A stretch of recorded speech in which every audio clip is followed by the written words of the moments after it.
UP के कानपुर से एक ऐसी चौंकाने वाली कहानी सामने आई है जिसने पुलिस के भी होश उड़ा दिए।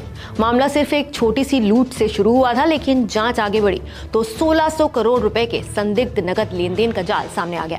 16 फरवरी की रात चकेरी थाना क्षेत्र से डायल 112 पर लूट की सूचना मिली। सूचना देने वाला शख्स वाहिद था। पुलिस जब उसे थाने लेकर गई तो वो अचानक अपने बयान से पलट गया। पहले उसने लाखों की लूट की बात कही, फिर बोला कि लूट नहीं बल्कि पैसों की लेन देन का विवाद था और उसने केस दर्ज कराने से भी इनकार कर दिया। पुलिस को यही बदला हुआ रवैया खटक गया।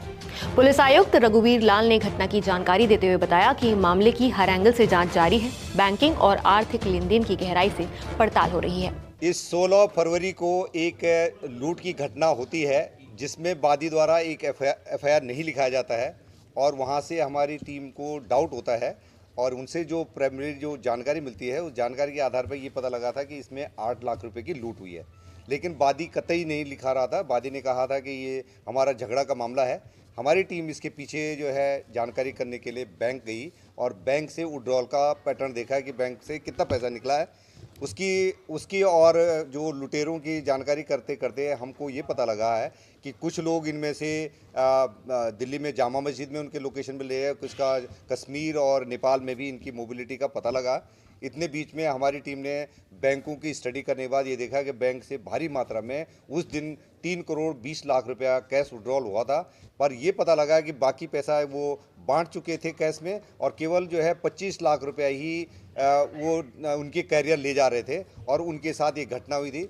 ये 4 लड़के जो पकड़े गए हैं, दो इनकाउंटर में पकड़े गए हैं और 2 और पकड़े गए उनके, और 2 जो है रैकी करने वाले 6 टोटल इस ग्रुप के 6 लोगों को पकड़ा जा चुका है। और इनकी जो जानकारी हमको मिली है उसके आधार पर हमने जो है सारे बैंकों की इंफॉर्मेशन कलेक्ट करी है और इसमें जो मेन आदमी है जो जिसका ये पैसा था वो महफूज नाम का है। उसने अब तक उनके 14 खाते शुरुआती दौर में हमें पता लगा था और एक ही बैंक से, आईडीआई बैंक से, उन्होंने 2.25 साल में 850 करोड़ रुपए का विड्रॉल कैश विड्रॉल कर रखा था। बाद में हमने और बैंकों से जानकारी करी तो उनके 12 बैंकों से 68 खातों से करीब 1600 करोड़ रुपए का कैश विड्रॉल हुआ है। सीसीटीवी और सर्वेलेंस के आधार पर गुप्त जांच शुरू हुई तो बड़ा खुलासा हुआ। उसी दिन एक ही बैंक से 16 खातों के जरिए 3 करोड़ रुपए से ज्यादा की नकद निकाले गए। ये सभी खाते एक ही व्यक्ति के परिजनों से जुड़े थे। जब पुलिस ने और गहराई से जांच की तो पता चला कि पिछले 2.5 साल में 12 अलग अलग बैंकों के 68 खातों से करीब 1600 करोड़ रुपए नकद निकाले गए। सिर्फ एक बैंक शाखा से ही सैकड़ों करोड़ की निकासी हुई। सभी खातों की केवाईसी एक ही पते पर कराई गई थी, जिससे शक और गहरा हो गया। जांच में सामने आया कि ये पैसा अलग अलग लोगों तक पहुंचाया जाता था। जिस दिन लूट हुई उसी दिन करीब 3 करोड़ रुपए निकाले गए थे। रकम का बड़ा हिस्सा बांट दिया गया और आखिरी 25 लाख रुपए बाइक से ले जाए जा रहे थे, जिन्हें रास्ते में लूट लिया गया। हैरानी की बात ये थी कि लूट के बाद भी उसी खाते से 1 करोड़ रुपए और निकाले गए। क्राइम ब्रांच ने कार्रवाई करते हुए मुठभेड़ के बाद 6 आरोपियों को गिरफ्तार किया। इनके पास से 10,73,000 रुपए नकद और अवैध हथियार भी बरामद हुए। जांच में पता चला कि वारदात के बाद आरोपियों की लोकेशन दिल्ली के जामा मस्जिद इलाके, फिर कश्मीर और फिर नेपाल तक मिली थी। आरोपी इरफान ने कबूल किया कि उसने सिर्फ रेकी की थी और इसके बदले उसे 2 लाख रुपए मिले, जिसके बाद वो कश्मीर घूमने चला गया था। सर रेकी कर रहे थे बस जी। नहीं सर, माल रोड से सर। माल रोड से कहाँ जी। रेकी करते थे? और कौन सी नहीं सर, किसी ने नहीं कहा था सर। सर हम लोग को पता चला था, एक दोस्त था अरुण, उसने कहा था हम पैसे यहाँ से यहाँ ले जाते हैं। उसके बाद से हम लोग को ये बात पता चली। बाकी इसके बाद हम लोग का किसी से कोई लेना देना नहीं। तो पैसे लूट के बाद में बटे आपस में? सर हम लोग को सिर्फ जो है 2-2 लाख रुपए दे के बाकी सब ये लोग ले गए थे वापस। सर यासीन लारेब, जीशान और मुजाहिद ने। हमें नहीं पता सर, ये नाम पहली बार सुनना है। कहीं नहीं सर, दिल्ली गए, कश्मीर गए, बस वापस आ गए। सर वहीं पे रुके हुए थे होटल लेके, बस कश्मीर घूमने गए थे सर। पुलिस के मुताबिक इस पूरे खेल का एक अहम किरदार महफूज नाम का व्यक्ति है जो फिलहाल फरार है। उसके और उसके परिजनों के नाम पर दर्जनों खाते मिले हैं। जांच में कुछ शेल कंपनियों का भी पता चला है। अब मामला सिर्फ एक लूट तक सीमित नहीं रहा है। पुलिस ने आयकर विभाग, प्रवर्तन निदेशालय यानी ईडी और आरबीआई समेत कई एजेंसियों से संपर्क किया है। ये जांच की जा रही है कि इतनी भारी नकद कैसे विड्रॉ की गई और इसका इस्तेमाल कहां किया गया और इसका मकसद आखिर क्या था। साथ ही ये भी देखा जा रहा है कि कहीं इसमें बैंक कर्मचारियों की मिलीभगत तो नहीं थी। हालांकि अब तक जांच में किसी आतंकी कनेक्शन की पुष्टि नहीं हुई है, लेकिन 1600 करोड़ रुपए के संदिग्ध नेटवर्क ने कानपुर पुलिस से लेकर पूरे महकमे को हैरान कर दिया है। मामला हाई प्रोफाइल आर्थिक जांच में बदल चुका है।